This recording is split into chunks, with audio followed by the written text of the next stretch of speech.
Minister, before I finish, I want to bring up one broader issue in relation to patents, which I think is something that Ireland as a country should take on. And I hope, on foot of today's discussion, that you will look into that. Minister, I have the honour to co-chair the Inter-Parliamentary Union Science for Peace School. And the Science for Peace School uses science and some of its collaboration and operational models to bring legislators, members of Parliament closer together, tasking them with trying to solve regional problems on pivotal transboundary issues, one of which is the issue of water that we've been looking at, and using science as a neutral umbrella. So we're taking parliamentarians from around the world in regions that have been traditionally in conflict, bringing them together under the neutral umbrella of science, offering parliamentarians and parliamentary staff the capacity building, empowerment training, and developing their evidence-based decision-making skills. And it is a really innovative approach that we're taking in relation to this. And we had last September a Science for Peace school focused on the issue of water, where we brought members of Parliament, parliamentary staff, scientists, water experts, researchers and other stakeholders from different sectors from all across the globe together. And we engaged in constructive dialogue, knowledge exchange, partnership building, with a view to developing effective strategies and policies to try and ensure that we can share out water better, but also develop new resources, water resources as well. Now, that parliamentary meeting last September identified a number of areas where we could see global cooperation. And one of those was in the area of expired water patents. Now, there are every single year some 5 to 7 million patents that lapse, or products that go off patent. But there is actually no way of knowing what those technologies are. There's no unified system, there's no central database, and once they lapse, that's it. They evaporate into thin air. Now, a lot of these are very innovative ideas. They're off patent, which means they can be easily utilised in different parts of the world. One of the primary objectives we have in relation to the Sustainable Development Goals is that every single being on this planet has access to clean water and sanitation.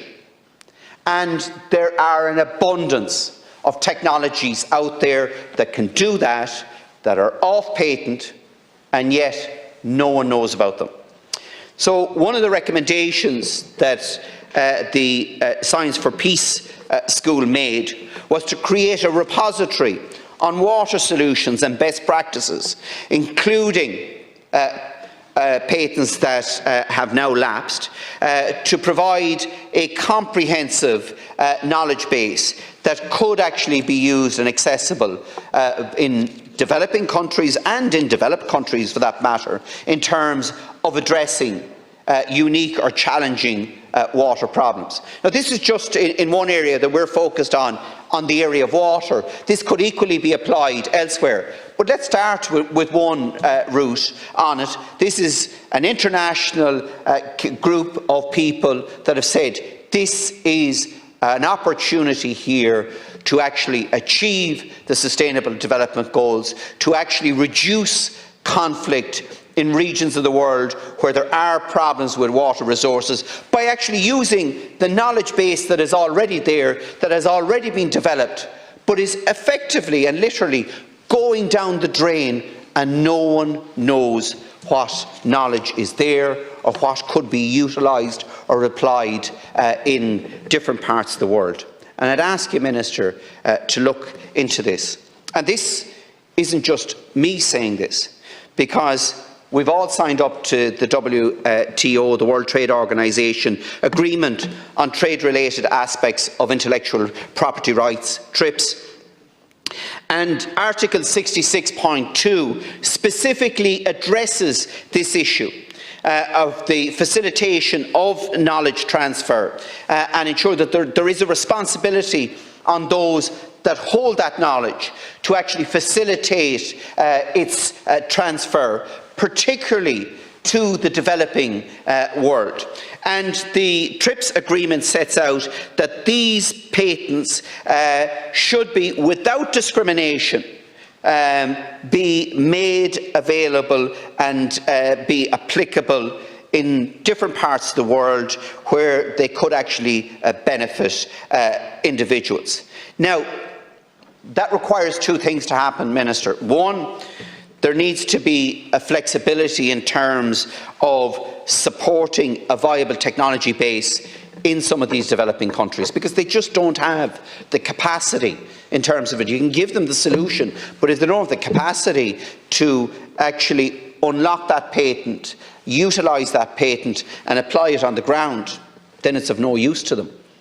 And I believe there's a responsibility on us here in Ireland and our colleagues that are part of this patent agreement now to actually work with some of the least developed countries in the world, to give them the capacity to utilise some of the patents that are being registered as a result of this legislation and hopefully referendum in June. So we're not only looking at our own indigenous economy, but we're looking at rising all boats, giving everyone an opportunity, regardless of where they live, to benefit from this particular system.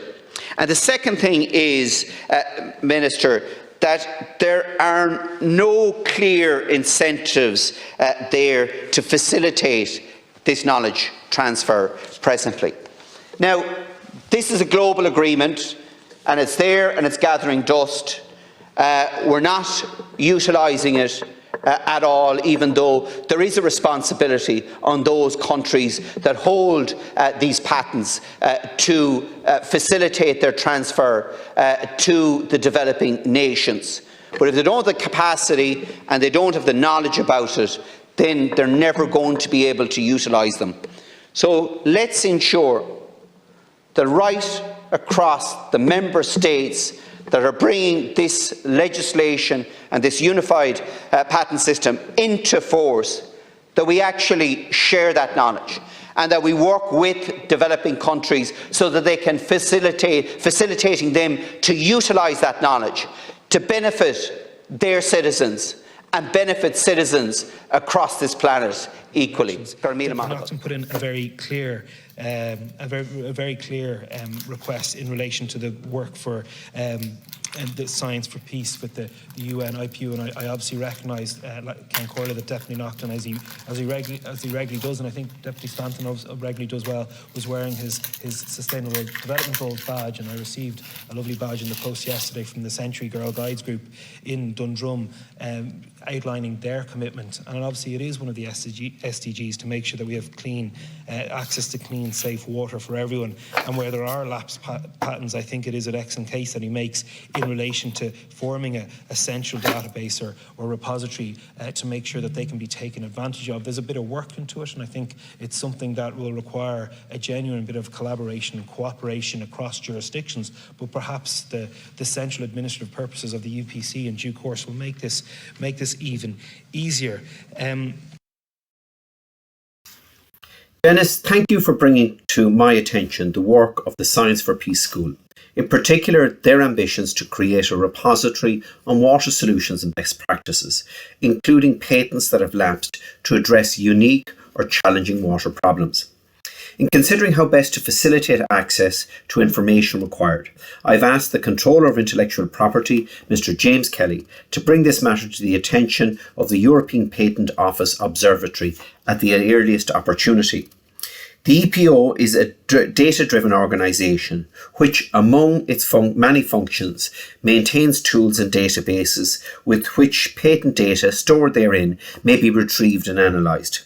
The Observatory's activities focus on several topics and key technologies, including those linked to the United Nations Sustainable Development Goals. The Observatory's holistic approach also connects a broad community of experts and stakeholders that collaborate on innovative solutions, which may be of additional benefit to the Science for Peace School as it works to further their objectives. I trust this information is of assistance to you. Yours sincerely, Mr. Richard Neal TD, Minister of State for Business, Employment and Retail.